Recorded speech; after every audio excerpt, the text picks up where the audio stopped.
Une nouvelle vidéo tous les samedis à 12 h. Abonne-toi. La décolonisation en Asie, Inde et Indochine. Salut, vous êtes nombreux à me demander de faire une vidéo sur la décolonisation en Asie, pour ce qui est le cas de l'Inde et de l'Indochine.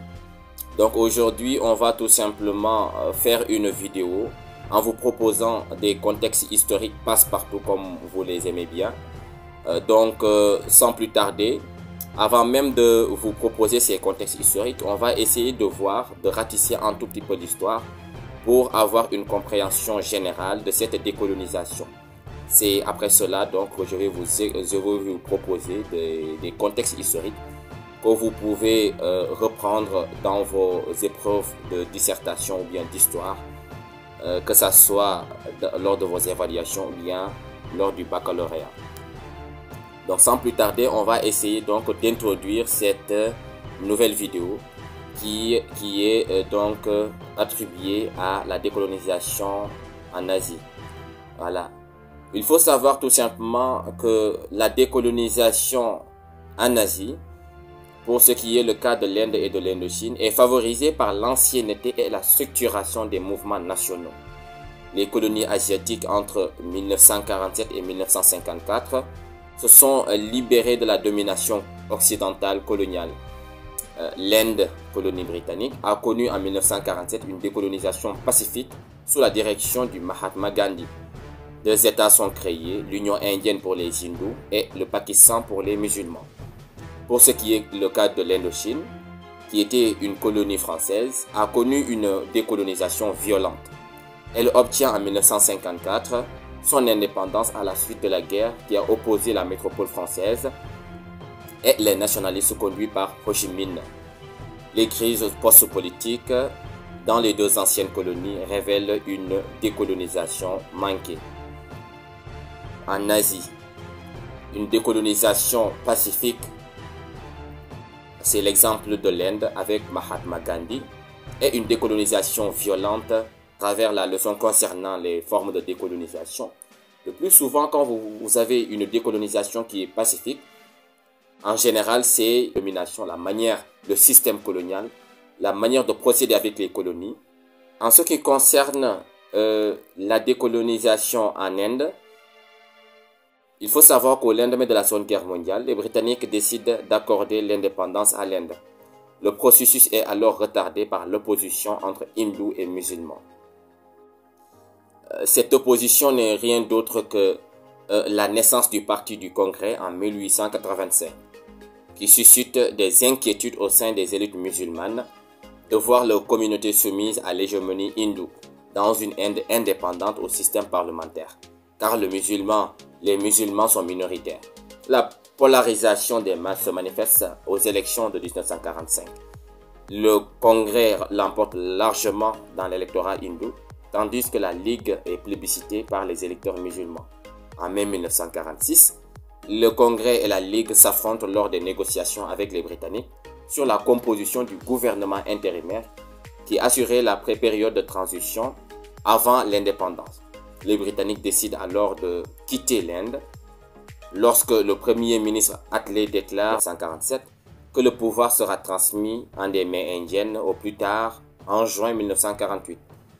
Le nouveau vice-roi des Indes, Lord Mountbatten, qui arrive en mars 1947, réussit à abriter entre hindous et musulmans le 15 août 1947 deux États qui accèdent à l'indépendance après que Sir Cyril Ratcliffe eurent procédé activement à la délimitation des frontières. L'Union indienne et le Pakistan séparés en Pakistan oriental et Pakistan occidental.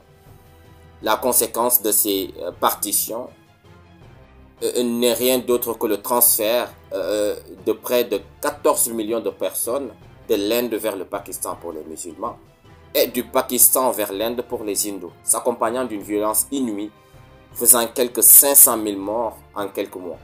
Le 20 janvier 1948, Gandhi est assassiné par le jeune fanatique hindou qui répondait au nom de Nathuram Godse. Il lui reproche d'avoir cédé aux exigences des musulmans.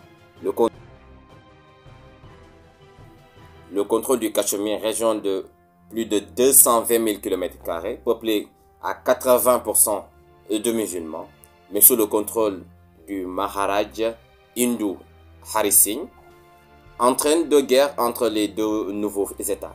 La guerre de 1947-1948, qui se termine en 1949 par un cessez-le-feu sous l'égide de l'ONU, et la division du Cachemire en deux territoires. Et la guerre de 1965, sanctionnée par une victoire indienne, et un retour à la situation initiale. Les deux États se sont affrontés à nouveau en 1971 lors de l'indépendance du Pakistan oriental qui deviendra le Bangladesh. Donc voilà un petit survol historique concernant la décolonisation en Inde.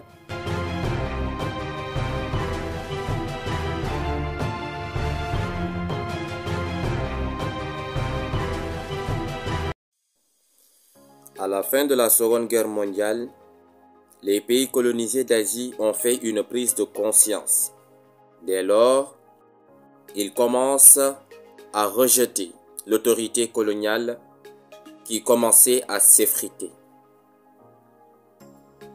C'est dans cette logique d'un processus de décolonisation que l'auteur a écrit ce texte pour nous faire part de l'état de la situation en Inde avant les indépendances.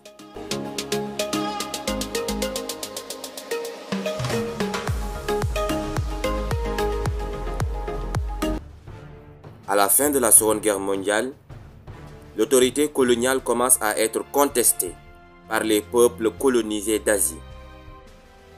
Cela résulte d'une prise de conscience née de la Seconde Guerre mondiale. Ainsi, on assiste à une montée de puissance des nationalismes de part et d'autre en Asie et en Inde en particulier. C'est dans un contexte particulier que le texte a été rédigé pour montrer le niveau de la situation et la détermination des Indiens à vouloir être indépendants.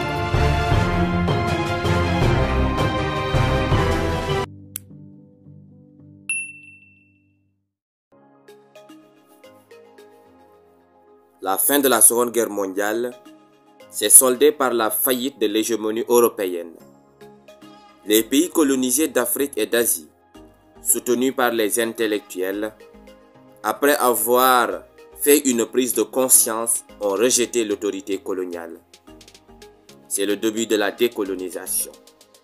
C'est dans cette atmosphère que l'auteur a écrit ce texte pour montrer l'engagement de l'intelligentsia africaine et asiatique pour s'opposer au colonialisme.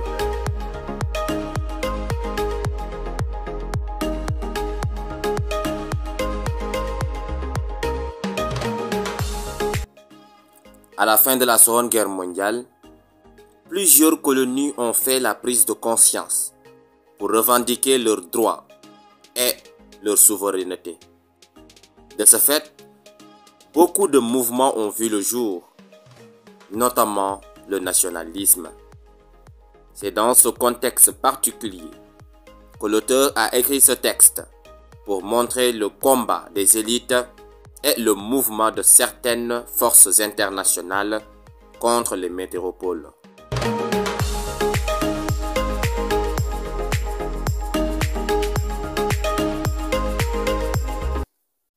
La portée historique des décolonisations est tout simplement l'indépendance des pays d'Afrique et d'Asie.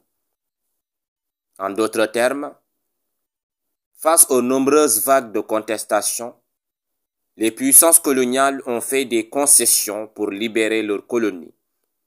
Cette indépendance a été précoce au niveau des colonies britanniques, alors que la France a pris du temps